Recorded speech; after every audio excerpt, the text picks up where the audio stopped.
युधिष्ठिर जी ने पूछा कि आप भगवान परशुराम जी के शिष्य हैं, आज रात्रि कृपा करके आप उनका यश सुनाएंगे तो हमारा जो ये रात्रि का समय बड़ा पावन व्यतीत हो जाएगा।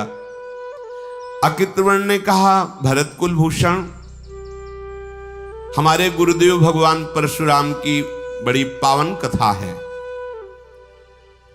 पांडुनंदन भगवान परशुराम जी ने शास्त्रार्जुन नाम से प्रसिद्ध हैराज कार्तवीर का वध किया था। उसके 1000 भुजाएं थी। सबसे बड़ी बात कि उसको संग मिला था दत्तात्रेय जी का। दत्तात्रेय जी उसकी सेवा से बहुत प्रसन्न हुए थे। एक विमान दिया था तो दिव्य रत्नों से जटित स्वर्ण का था और उस विमान से वो कहीं भी जा सकता था, कहीं भी। सेवा के बल से आशीर्वाद और विमान प्राप्त करने के कारण वो मतवाला हो गया। यहां सुधार होना चाहिए। जब हम किसी भगवत प्रेमी महात्मा संत या किसी योगी आदि का आश्रय लेते हैं तो उसमें भगवान की विशेष कृपा होती है, क्योंकि बिना कृपा के ऐसा संग मिलना कठिन होता है। जब उनका समीपता प्राप्त होती है तो हमारे हृदय में बिना साधना के आनंद होता है। ज्यादा प्रयास नहीं करना पड़ता भजन में। अगर आपको जलन हो रही है तो आप विपरीत चिंतन कर रहे हैं, नहीं तो आप संग का रंग देखिएगा। बिना प्रयास के आप विषयों पर विजय प्राप्त कर लेंगे, आनंद की अनुभूति होने लगेगी, पर आपको अभिमान हो जाएगा। यहां सुधार। इसीलिए गोस्वामी जी ने कहा, गुरुपद पंकज सेवा तीसरी भक्ति अमान। गुरुदेव के पास, महापुरुषों के पास अमान होके रहना अत्यंत आवश्यक है। नहीं तो आपकी साधना जहां अच्छी से हुई तो आपको लगने लगेगा कि किसी की जरूरत क्या है, मेरा भजन कहीं भी कर लेंगे। आदि आदि कई तरह की बातें आने लगेंगी, जिससे फिर आपका जो भजन है वो विपरीत दिशा की तरफ होने लगेगा। अर्थात चिंतन फिर अहंकार के कारण संसारिक होने लगे, फिर पतन हो जाएगा। इतने बड़े महापुरुष दत्तात्रेय जी जैसे अवधूत की सेवा करके उनको प्रसन्न कर लेना, एक दिव्य विमान प्राप्त किया, अपरिमित 88,000 वर्ष तक जवान रहकर विषयों का भोग किया है। 88,000 वर्ष तक। अब उसको अभिमान हो गया। बस यही सुधार होना चाहिए। प्राय ऐसा ही देखा गया। गुरुजनों की हेतु की कृपा तो फिर ये लगने लगता है कि मेरे से ये सुरक्षित हो, मेरे से ये चल रहे हैं, ये भ्रम हो जाता है। नहीं भाई, तुम सुरक्षित उनसे हो। जब कभी हम कहते कि भ्रम मत करो, भ्रम मत करो कि हम लोगों से गुरुदेव सुरक्षित हैं, हम लोग गुरुदेव को सुख पहुंचा रहे हैं, ऐसा भ्रम मत करो। अगर वो सेवा ले रहे हैं तो आपके ऊपर कृपा कर रहे हैं। अगर वो आपको कोई भी सेवा दे रहे हैं तो आपको दुलार कर रहे हैं। पर वो समझ में नहीं आया तो अहम प्रकट हो गया। अहम प्रकट हो गया तो पूरा मार्ग ही लुप्त हो गया, लुप्त हो गया, नामो निशान मिट जाता है। अहंकार बहुत बड़ा सर्वनाशक है और ये आ जाता है। अच्छा, महापुरुषों का स्वभाव इतना सरल और कोमल होता है कि आप जैसे अहम युक्त सद्गुण प्रकट किया जाए तो आप जान पाओगे, क्योंकि अहंकारी हो तो आपको दबाव लगेगा। और जो निर्मल हृदय के महात्मा है, सहज सरल दैन्य, तो आपको लगता क्या है, पर पता नहीं है। बहुत ऐसे महापुरुषों से बहुत सावधानी रखनी चाहिए। जैसे एक अहम युक्त होता है, देख लेंगे तुम्हारी ये जो असत वृत्ति है, हम इसको देख लेंगे, तू कर असत वृत्ति में देखता हूं तो तुम दब जाओगे। अच्छा, ये कि हम तो आपके योग्य ही नहीं है, आपने गुरु बना लिया है, हम तो बहुत सावधान। ऐसे महापुरुष से बहुत सावधान, मिटिया मेट हो जाओगे, जरा सा अपराध बन जाएगा। हमारे प्रति ऐसा गुरु सम्मान प्रति शब्द बोल दे तो तुम्हें प्रायश्चित करना चाहिए कि मेरे से कोई अपराध बन गया। अच्छा नहीं, आपकी तो बड़ी कृपा है, आप बड़ा सहयोग करते हैं, आप बड़ी सेवा, तो आपको ऐसा लगना चाहिए कि मानो कोई हमने ब्रह्म हत्या कर दी। ये इतना बड़ा अपराध कैसे हो गया कि गुरुदेव ऐसे वचन, तब सुखी होने। देखते हैं, तू जाके दिखा बोला असत मार्ग में, देखे कैसे तू चलता है, तो तुम्हें नाच पड़ना चाहिए। बल गया, अब माया परास्त नहीं कर सकती, मेरे ऊपर नजर है। पर महापुरुष बड़े सुहृद और बड़े दयालु और बड़े दैन्य होते हैं, तो हम अहंकारी उनके इस भाव को समझ नहीं पाते, उनकी सहज दैन्यता को नहीं समझ पाते। अब इसको इतना अहंकार हो गया कि दत्तात्रेय जी का आशीर्वाद, दिव्य विमान, भारी बल, वो प्रभाव से शक्तिमान हो। ये बहुत, किसी भी महापुरुष के समीप यदि कृपा का अनुभव हो रहा हो तो जैसे जैसे कृपा अनुभव वैसे वैसे दैन्य होते जाओ, उनकी निरपेक्षता बढ़ेगी और तुम्हारी आसक्ति बढ़नी चाहिए। हम लोग क्या सोचते हैं कि इतनी सेवा करते हैं, एक बार भी दुलार नहीं करते हमें, दूसरा आया तो हंस के बात करते हैं, दूसरा आया तो माला पहना दिया, रात दिन आज्ञा में कभी एक बार मुड़ के भी पीछे नहीं देखते हैं। बात सावधानी की समझ लेना, आंखों से देखना ही देखना नहीं होता, हृदय का देखना होता है। वो हृदय दृष्टि से तुम्हें देखते हैं, ये बाह्य दृष्टि वाले इसलिए इनको बाह्य दृष्टि देते हैं, तुम हृदयस्थ हो। और दूसरी बात, जब आप में अधिक अपनापन हो जाएगा तो फिर ये सब बंद हो जाता है, माला पहनाना, ये प्रसाद, ये सब बंद हो जाता है। भूख लगी, प्रसाद पालो जाके, कपड़ा फट गया, कपड़ा ले लीजिए, खत्म। कैसे हो आप, सुख, ये सब व्यवहार नहीं होता। मतलब मैं और आप अब दो नहीं रह गए। सोचो किस पदवी पे पहुंच रहे हो। पर अज्ञानी अहंकारी जीव ये सोचता है, ये अभी आए हैं, इनके सामने हाथ जोड़ेंगे, ऐसे करेंगे और इनसे मुस्कुराएंगे, सेवा में लगे, एक बार भी मुस्कुराहट नहीं, एक बार भी नहीं देखना। इसलिए नहीं देखना कि तुम हमारे हृदय हो, तुम बाहर नहीं हो, तुम हमारे हृदय हो। पर वो समझ में नहीं आता। भगवान शंकर इतने कृपाल हुए कि दक्ष की प्रार्थना पर उनकी पुत्री सती को स्वीकार करके अर्धांग में वास दिया। और जब प्रजापति पद पर वरण हुआ दक्ष का, तो सभा में आए।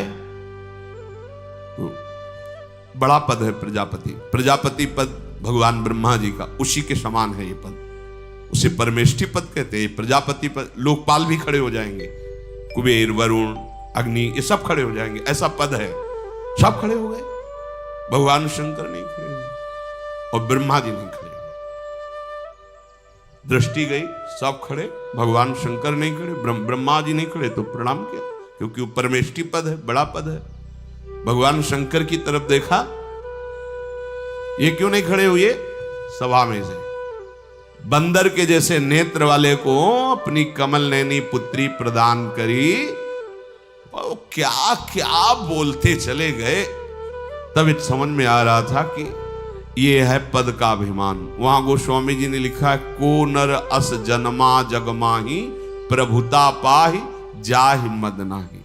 ये बहुत सावधानी का विषय है। अब इस शास्त्राबाहु का इतना अभिमान बढ़ गया कि विमान से देवताओं के लोक में जाता, वहां के वनों को रौंदता, देवता लोग घूम रहे, विहार कर रहे, विध्वंस मचाता। भगवान दत्तात्रेय के वरदान के कारण कोई इससे बोल भी नहीं सकता। जब पता चलता कि दत्तात्रेय जी द्वारा दिया हुआ विमान और आशीर्वाद, सब शांत हो जाता, क्योंकि भगवान की अवतार दत्तात्रेय जी भी हैं। ये ऐसा अत्याचार करने लगा कि बड़े बड़े ऋषियों के आश्रम में जाता, जैसे दैत्य लोग विनाशकारी लीला करते हैं ऐसा करता, आश्रम को विध्वंस करना। ऐसे सब देवता लोग एकत्रित हुए और भगवान श्री हरि से प्रार्थना की कि इतना पराक्रम दे दिया है आपने दत्तात्रेय जी के रूप में कि इसे अब वो संभाल नहीं पा रहा है, बड़े बड़े ऋषियों का अपमान कर रहा है, देवलोक में आकर के ऊपर। एक दिन तो सची के साथ हास्य विनोद कर रहे थे देवराज इंद्र, वहां प्रवेश कर रहा है, कोई रोक सकता नहीं था, और बड़ा उपहास किया देवराज इंद्र का। अमोघ अस्त्रधारी हैं, पर सबसे बड़ा भय होता है महात्मा का।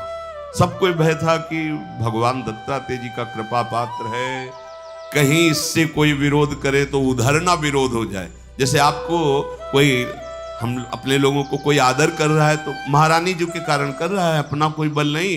ये कहीं कोई इनके मन को दुख लगे, वो महारानी जी, ये गुरुजन, आराध्य देव, इनको देख करके हमारा डर नहीं है, उनका डर है, उनका बल है, उनका भय, क्योंकि हम उनके हैं। इस बात से देवराज इंद्र ने देवताओं के साथ भगवान से कि बहुत अभद्र हो रहा है, कहीं भी चला जाता है, कोई रोक टोक नहीं है, विमान ऐसा भगवान दत्तात्रेय जी ने दिया है, समस्त प्राणियों के लिए आपको इसको शासन में लेना होगा। विश्ववंदित भगवान ने कहा सब कार्य निश्चित है, आप लोग जाओ, निश्चिंत रहो। अत्यंत रमणीय भगवान श्री हरि ने कहा कि पहले ही सब निश्चित हो चुका है, आप शांति पूर्वक जाइए, बस समय का इंतजार कीजिए।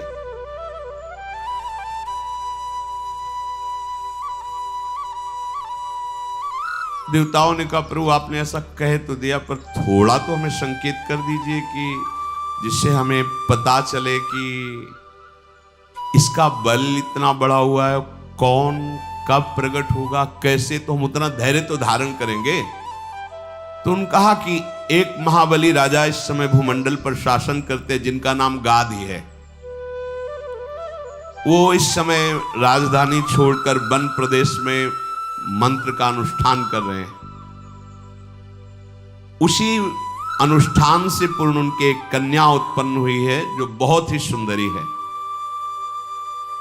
उसके विवाह का समय आ गया है और भृगु जी के पुत्र महान तपस्वी ऋचिक मुनि ने उसको देख लिया है, वो उसका वर्ण करेंगे। ऋषियों का यह था कि इनका देखने का तात्पर्य कोई काम भाव से नहीं होता था। भगवान ब्रह्मा जी को सब ऋषियों का आदेश स्वीकार करने के लिए प्रेरणा होती थी, आप गृहस्थ धर्म स्वीकार करें और एक संतान चाहे उत्पन्न करें, क्योंकि ऋषियों की संतान हम सब हैं। अगर अपने अपने गोत्रों की तरफ पहुंचो तो हम सब ऋषियों की ही संतान हैं। तो गाधी ने कठोर व्रत का पालन करने वाले ब्रह्म ऋषि ऋचिक को देखा क्यों आ रहे हैं। ऋषिक जी ने कहा कि मैं आपकी कन्या को देखा है और इससे हम पाणिग्रहण संस्कार स्वीकार करके पत्नी रूप में आपसे याचना करते हैं। तो उनका ये तो हमारे बड़े अहोभाग्य कि आप जैसा महान भृगुवंशी ऋषि हमारी पुत्री का पति होगा। पर हमारे पूर्वजों में राजा लोग बड़े सावधान होते थे। क्या होता था कि हड्डी हड्डी, त्वचा में झुर्रियां, कुशाया बलकल की लंगोटी और लौकी का कमंडल, और मांग क्या रहे, राजकुमारी जो महलों में रह रही, ना करे तो भस्म हो जाए। उन्होंने कहा कि हमारे यहां एक नियम चला रहा है कि जो हमारे पुत्री को लेगा उसको शुल्क देना होगा। उन्होंने कहा हाँ बोलिए क्या शुल्क है। विचार किया कि ऐसा शुल्क मांगे कि जो ये दे न सके।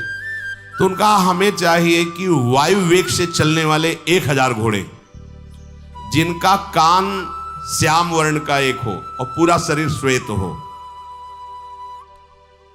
एक कान केवल श्याम वर्ण और पूरा शरीर श्वेत का, जल में, थल में और वायु में भी चल सके। हाँ ठीक है, सुरक्षित रखना कन्या को, किसी को और का वर्ण मत कर देना, हम व्यवस्था करते हैं। सीधे एकांत हुए, वरुण देव का स्मरण किया। भगवान वरुण उपस्थित हुए।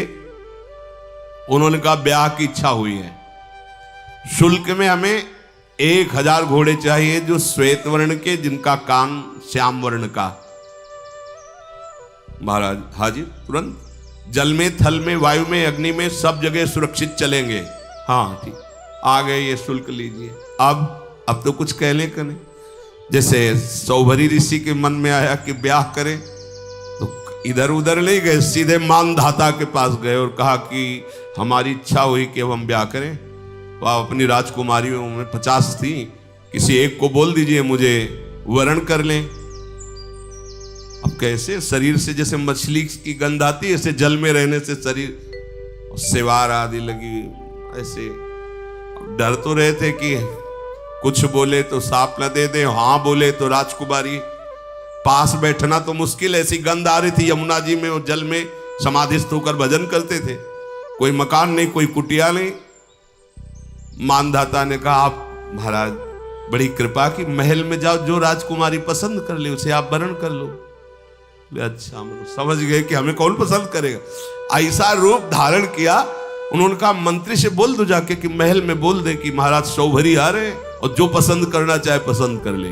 जब महाराज प्रवेश हुए तो शरीर से दिव्य सुगंध, नौ यौवन अवस्था, दिव्य तेजों में शरीर। 50 ने कहा चलो 50 का वरण।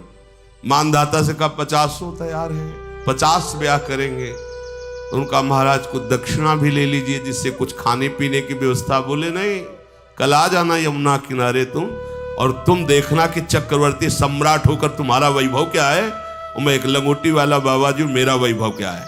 संकल्प से अमरावतीपुरी से भी सुंदर राजधानी तैयार कर दी और सब रानियों के दिव्य महल। एक दिन बैठे थे, छोटे छोटे बच्चे खेल रहे थे, तब उनको होश आ रे, जिस तपस्या को भगवान की प्राप्ति के लिए संचय किया था वो सब ये ठगा गया। तभी लिखा है संगम त्यजेत मिथुन व्रति नाम मुमुक्षु सर्वात्मनान विसृजेत बहिरिंद्रियाणि एकश्चरण रास्य चित्त मनंती से युंजी तद वृत्ति साधु चेत प्रसंगा। बोले कभी भी मुमुक्ष धर्म अर्थात मोक्ष प्राप्त करने वाले उपासक को गृहस्थ धर्म का अवलंबन करने वाले अर्थात मैथुन धर्म से युक्त किसी भी प्राणी को नहीं देखना चाहिए। एक मछली को मैथुन धर्म से युक्त देखकर मेरी ये दुर्दशा हो गई, वो दुर्दशा ही कही जाती है। जहां सच्चिदानंद भगवान की प्राप्ति वहां उसी तप का प्रयोग माया रचना में, माया के भोगों में। 1000 की संख्या के वो अश्व अर्पित किए। अकृतवर्ण जी सुना रहे कि ऋचिक मुनि ने वरुण से वो जब श्याम कर्ण के घोड़े आकर के दिए तो सम्मान के साथ महाराज गाधी को अपनी पुत्री देनी पड़ी। विवाह हुआ। जब विवाह की बात सुनी तो ऋचिक जी के पिता महाराज भृगु वहां पधारे, अपनी पुत्र वधू राजकुमारी और पुत्र को देखकर बहुत प्रसन्न हुए। दोनों को आशीर्वाद दिया, दोनों ने पूजन किया, हाथ जोड़कर खड़े हो गए। तो भगवान भृगु जी ने कहा पुत्र वधू पहली बार मिलन हुआ है, तुम जो चाहो वरदान मांग सकती हो, मेरे लिए कुछ भी अदेय नहीं है। तो सत्यवती जी जो ऋचिक जी की पत्नी है उन्होंने हाथ जोड़कर कहा कि मेरी माता पिता के यहां पुत्र नहीं है, मैं ही एक पुत्री थी, एक पुत्र मेरी माता को हो और कृपा करके एक पुत्र मुझे प्रदान कीजिए। भृगु जी ने कहा ठीक है, तुम स्नान करने के बाद वो पीपल का वृक्ष उसका आलिंगन करना और ये मैं चरु बना रहा हूं, तुम इसको पाना और अपनी मां को बुला लो, वो भी स्नान करे और बट वृक्ष का आलिंगन करे और ये चरु अपने मां को पवा देना। ऐसे पुत्र प्रतापी पैदा होंगे, विश्व नमन करेगा। जो बरगद के वृक्ष का आलिंगन तुम्हारी मां करेगी, पीपल के वृक्ष का आलिंगन तुम करोगी। अब मां राजरानी थी, जब उनको बुलाया और ये बात कही तो जानती थी कि भृगु जी बहुत समर्थ महापुरुष है, तो उन्होंने सोचा अपने परिवार के लिए विशेष चरु की रचना की होगी। तो उनका बेटी चरु तो चरु है, तुम अपना चरु हमें दे दो, हमारा चरु तुम ले लो और तुम बट वृक्ष का आलिंगन करो, मैं पीपल वृक्ष का आलिंगन। उल्टा ओ सहज स्वभाव में मां के प्यार में यद्यपि नहीं करना चाहिए। गुरुजनों की जैसी आज्ञा उसमें एक भी अक्षर मिलावट नहीं करनी चाहिए। भृगु जी जे ही ध्यान में बैठने को हुए तो संकेत हुआ जैसे संत जन किसी के मन की बात, वो ऐसे नहीं जानते कि तुम्हारे मन का चिंतन, ऐसा नहीं, वो जैसे मैसेज आता है ना ऐसे संकेत आता है। तब एकदम ये साथ तुम ऐसा क्यों कर रहे थे, ये नहीं कि हर समय तुम्हारे मन का निरीक्षण हो, ऐसा नहीं है। वो तो अपने आराध्य देव में लगे हुए हैं, वो आराध्य देव भेजते हैं, देखो ऐसी गलती हो गई, तो अचानक को एकदम दृष्टि जाती है कि आपने ऐसा। भृगु जी वहां आए और सत्यवती जो पुत्र वधू थी उनसे बोले जैसा कहा था वैसा किया। तो वो संकोच में हो गई, भगवान मां के प्रेम के कारण उल्टा हो गया। तुम्हारी माता ने तुम्हें ठग लिया, तुम्हें हमारी आज्ञा का पालन करना चाहिए, माता की नहीं। अब यहां संकेत मिलता है कि जब किसी ऋषि सदगुरु महात्मा की आज्ञा हो तो उसे माता पिता की सलाह से नहीं, वो केवल उन्हीं से सलाह ले लीजिए। अगर संशय तो उन्हीं से पूछिए, किसी और से नहीं। ये नहीं कि वो घर परिवार वालों को से सलाह ले, नहीं, वो मोह युक्त है और वो ज्ञान युक्त बात है। तो किसी सदगुरु संत महात्मा ही के द्वारा जो आदेश हुआ है उसी से सलाह ली जाए, नहीं तो गड़बड़ हो जाएगा। अब तुम्हारा पुत्र ब्रह्म ऋषि नहीं होगा, होगा तुमसे पर घोर क्षत्रिय स्वभाव वाला होगा, महाबलशाली होगा पर घोर क्षत्रिय स्वभाव वाला होगा। और तुम्हारी माता के जो पुत्र होगा वो ब्रह्म ऋषि पैदा होगा, उसके आचार विचार सब ब्राह्मणत्व से युक्त होगा, महापराक्रमी होगा, साधुओं के द्वारा सम्मानित होगा।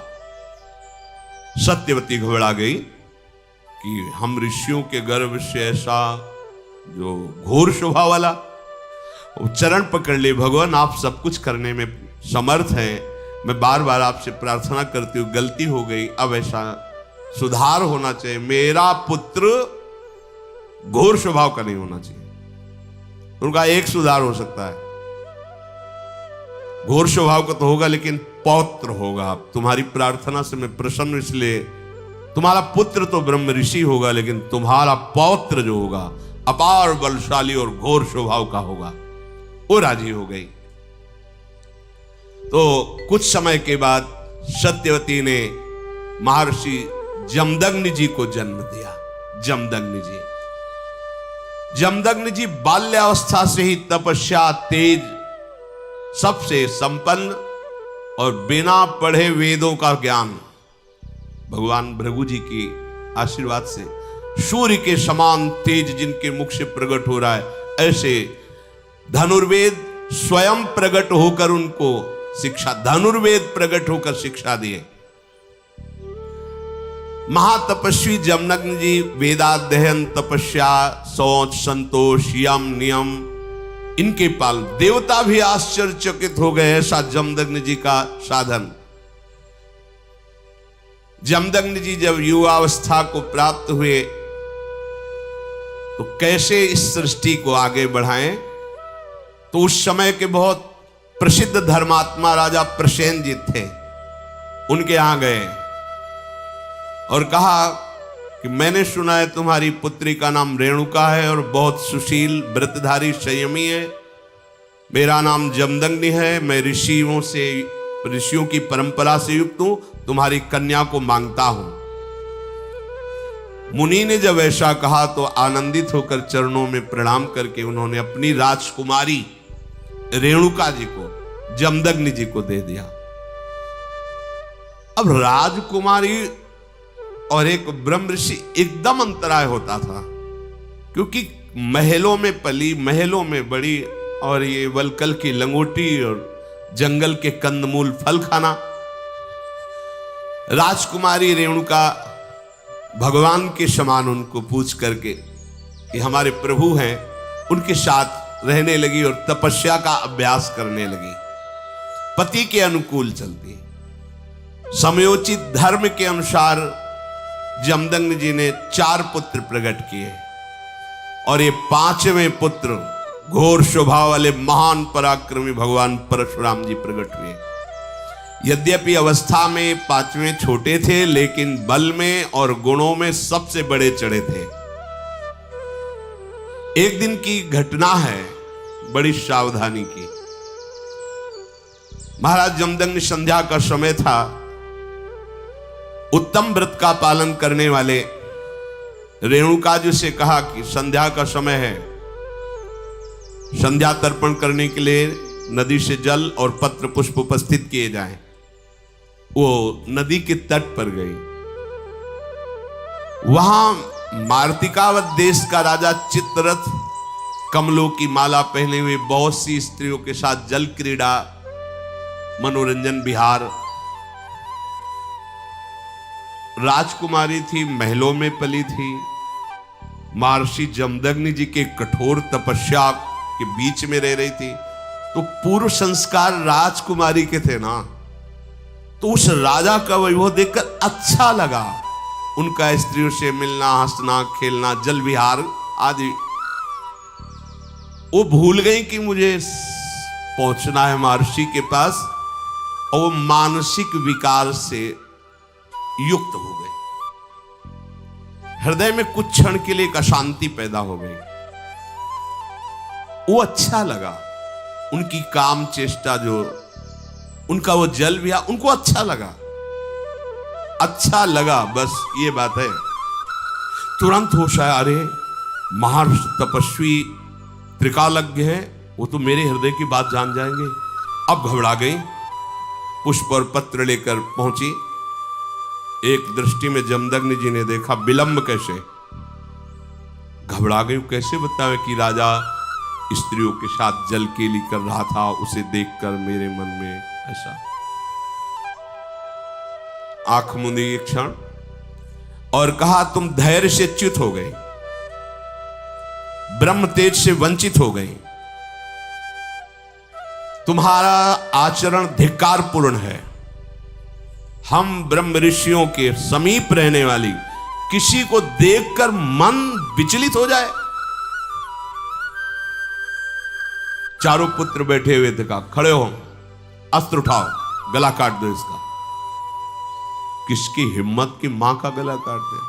वो सर झुका के खड़े हो गए। चारों माता के चरणों में प्रणाम, क्योंकि परम पवित्र, कहीं कोई गलती नहीं थी। पहले था मन से भी पाप नहीं सोच सकते, इन्होंने पाप सोचा नहीं था, उस क्रिया को देखकर अच्छा लगा था, बस। जीना मुश्किल हो जाए। अब देखो, अगर ऐसे दंड मिलने लगे ना, इसीलिए कहते हैं हमारी अलवेली सरकार लाडली जो है, तो उन्हीं के बल से छाती ठोक के कहते भगवत प्राप्ति हो जाएगी। ये तो भगवत प्राप्ति, दिन में हजारों बार झूठ बोलते होंगे। हेलो, आप कहां हो? वो इस समय तो हम आगरे में हैं और हैं वृंदावन में, बगल वाली गली के घर से बात कर रहे हैं और झूठ पूरा बोलते चले। हम धर्म से भी नहीं चल पा रहे। बोले हम कसम से कहते हैं, ये जो कपड़ा है ना आपको जो दिखा रहे हैं, बस आपके कारण 120 रुपया मीटर कह रहे हैं, ये कसम से कह रहे हैं। ये बिल्कुल इतना मुनाफा नहीं है, और 70 रुपया मीटर का है। 1 मिनट में कसम झूठी 30, 40, 50 रुपया के लिए खा गए। मतलब अगर जांच की जाए तो धर्म से भी चलना मुश्किल हो, फिर भगवत प्राप्ति। लेकिन चाहे जैसा दुराचारी पापाचारी क्यों न रहा हो, मेरी लाडली के गोरे चरणारविंद का आश्रय ले लिया और राधा राधा, तो इतनी अलवेली सरकार, अलवेली सी लिखा गया, अलवेली सरकार, जा माफ किया, चल आनंद हो। श्री जी आगे उसको बढ़ा देती। नहीं तो भगवत प्राप्ति, तभी तो कहा गया अत्यंत कठिन भगवत प्राप्ति है। इस अपराध का क्या दंड दे रहे जमदग्नि जी? गला काट दो। चारों पुत्र सर झुकाकर खड़े हो गए माता के चरणों में प्रणाम करके, क्योंकि कभी कोई गलती नहीं की थी। महर्षि देखा कि मेरी आज्ञा का पालन पुत्र भी नहीं कर रहे, तो उनका जाओ विचार शक्तिहीन हो जाओ, तुम्हारी बुद्धि जड़, अर्थात तुम सब पागल हो जाओ, घूमो ऐसे ही घास फूस बटोरते। उसी समय देखा कि फरसा धारण किए अमित तेजस्वी भगवान परशुराम जी पधारे। जमदग्नि जी को प्रणाम किया उन्होंने, कहा बेटा बिना कुछ विचार किए मेरी आज्ञा का पालन करो, अपनी माता का सर काट दो। प्रणाम किया और तत्काल फरसे से सर काट दिया, माता का सर काट दिया। जब सर काट दिया तो उनका कोप शांत हुआ, प्रसन्न होकर बोले बेटा तुमने जो हमारी आज्ञा का पालन किया इससे मैं बहुत प्रसन्न हूं, कोई ऐसा नहीं कर सकता था, तुम ही हो कि पिता की आज्ञा का पालन किया। बोलो तुम्हारी क्या कामना है? तो उनका मेरी मां पुनः जीवित हो जाएं और उनको कभी स्मृति भी ना आवे कि मैंने प्रहार किया था। तथास्तु। जानते थे भगवान परशुराम जी कि मेरे पिता इतने सामर्थ्यशाली, उनको कभी इस घटना की स्मृति भी ना आवे। बोले तथास्तु। और दूसरी बात, मेरे भाइयों को जो आपने शाप दे दिया है कि वो जड़वत पागलवत हो जाए, तो मैं आपसे प्रार्थना करता हूं पुनः वो स्वस्थ और विवेकवान हो जाए। उनका तथास्तु, ऐसा ही हो। महातपस्वी जमदग्नि जी वरदान दे करके उनकी परशुराम जी की जो इच्छा थी कि भाई भी स्वस्थ हो और मां भी स्वस्थ हो। उनके पुत्र आनंद मगन होकर पुनः विवेक को प्राप्त किए। एक दिन की बात है कि यह शास्त्रावाऊ अर्जुन जमदग्नि जी के आश्रम पर आया। रेणुका जी ने सूचना दी कि ये राजा पधारा हुआ है जिसकी 1000 भुजाएं हैं। हाँ हाँ, राजा भगवान का स्वरूप होता है, उसका अतिथि सत्कार किया जाए। तो भगवान जमदग्नि जी ने और रेणुका जी ने जो पत्र पुष्प राजा को अर्घपाद्य देकर बैठाला, सेवा की। उसने सेवा स्वीकार की और कहा आश्रम को नष्ट कर दिया जाए। बड़ा बलवान था, सब वृक्ष और कुटिया सब विध्वंस कर दिया गया और होम धेनु जो गाय थी उससे बलपूर्वक घसीट करके ले गए। जब परशुराम जी नित्य दर्शन करने पिता के आते थे, एकांत में तपस्या और एक बार आकर प्रणाम करना। जब वहां आए तो देखा आश्रम उजड़ा हुआ। पूछा होमधेनु भी नहीं, तो उन्होंने कहा कि वो शास्त्रावाऊ अर्जुन ऐसा उपद्रव करके और ऐसा चला गया है। बड़े शांत भाव में जमदग्नि जी, इतनी सामर्थ्य उसकी, ये जानते हुए कि आप ब्रह्म ऋषि हैं, ऐसा अपराध। प्रणाम किया, फरसा उठाया और वो अभी नगर में प्रवेश ही करने वाला था। ललकारा उसको, परिक के समान मोटी भुजाएं उसकी, दत्तात्रेय जी के वरदान से पुष्ट भगवान परशुराम जी ने काट काट करके उसकी भुजाओं को उसको काट के बिछा दिया। क्योंकि वरदान भी देने वाले भी वही और काटने वाले भी तो वही हैं। भगवान के अवतार दत्तात्रेय जी तो भगवान के अवतार परशुराम जी। परशुराम जी संपूर्ण सैनिकों के साथ शास्त्रावाऊ अर्जुन को काट के फेंक दिया। पुनः तपस्या में जब शास्त्रावाऊ अर्जुन के पुत्रों को पता चला कि हमारे पिता को परशुराम जी ने काट डाला, सूचना कि परशुराम जी इस समय कहां है, तो उनका हो तुम एकांत में तप परायण है। और जमदग्नि बोले आश्रम में, बोले पिता की हत्या का सीधा पिता की हत्या, तभी माना जाएगा कि हम बलवान हैं। अब वो शास्त्रों सैनिक लेकर शास्त्रावाऊ अर्जुन के पुत्र गए और जमदग्नि जी तो शांत भाव से बैठे हुए थे। तो उन्होंने कहा कि हमारे पिता की हत्या तुम्हारे पुत्र ने की है, तो उसके पिता की हत्या मैं करूंगा। तो बस उनके मुख से इतना ही निकल रहा था, राम राम राम। क्योंकि भगवान परशुराम तो राम राम राम, परशु धारण करने के कारण वैसे नाम राम ही है। परशु सहित बड़ नाम तुम्हारा। परशुराम इसलिए कहा गया, हर समय फरसा धारण करते थे, नहीं उनका नाम राम ही रखा। तो राम राम ऐसे पुकार रहे थे। उन आताताइयों ने इतने बाण मारे कि कोई भी अंग नहीं बचा महर्षि जमदग्नि का और उनके प्राण निकल गए। परशुराम जी प्रणाम करने नित्या जब वहां आए तो देखा मां रेणुका जी रो रही हैं और जमदग्नि जी। परशुराम जी ने कहा तात, आपने तो कभी कोई अपराध नहीं किया और इस नीच क्षत्रियों ने आपको इस बुरी तरह से मारा, कोई अंग नहीं बचा जिसमें बाण ना छेदा हो। पिताजी आप तो सदैव तप के मार्ग में चलने वाले, शास्त्र सम्मत मार्ग में चलने वाले, कभी किसी जीव का कोई अपराध नहीं, तो ऐसी मृत्यु कैसे उचित हो सकती है? जो तपस्या में संलग्न है या युद्ध से विरत है या वृद्ध है, ऐसे का कभी वध नहीं किया जाता, शास्त्र सिद्धांत है।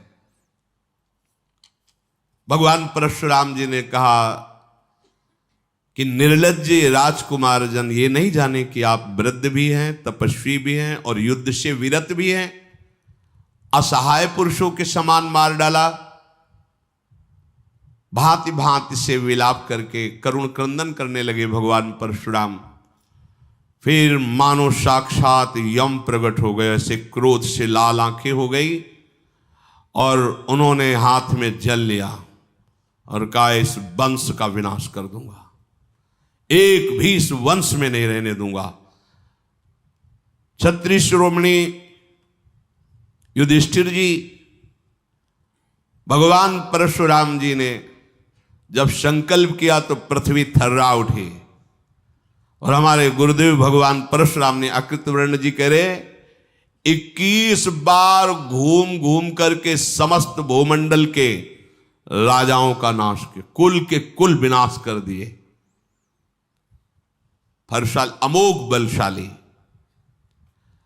कुंड के कुंड रक्त से भर गए। भगवान परशुराम जी का एक घोर कर्म देख करके जमदग्नि जी के पिता ऋचिक वो प्रकट हुए और कहा, जमदग्नि कुमार बस हो गया, अब एक भी क्षत्रिय का वध नहीं करोगे, तपस्या करो, यज्ञ करो, मंत्राकार वृत्ति करो, जो ऋषियों का धर्म है। ये ऋषि धर्म नहीं है, आप घोर स्वभाव से जो विचरण करते हुए अब बस। भगवान परशुराम जी ने उनकी बात स्वीकार की और जितनी भी राजाओं के वध करके पृथ्वी जीती थी सब कश्यप जी को दान में दे दी। संपूर्ण जगत जो आताताई राक्षस स्वभाव के क्षत्रिय थे, इनके नाश से सुखी हुआ। पूरी रात ये कथा कहते व्यतीत हुई। इसी समय भगवान परशुराम जी चतुर्थी तिथि प्रातःकालीन बेला सब ऋषि और युधिष्ठिर सब खड़े हो गए। अमित तेज भगवान परशुराम जी का।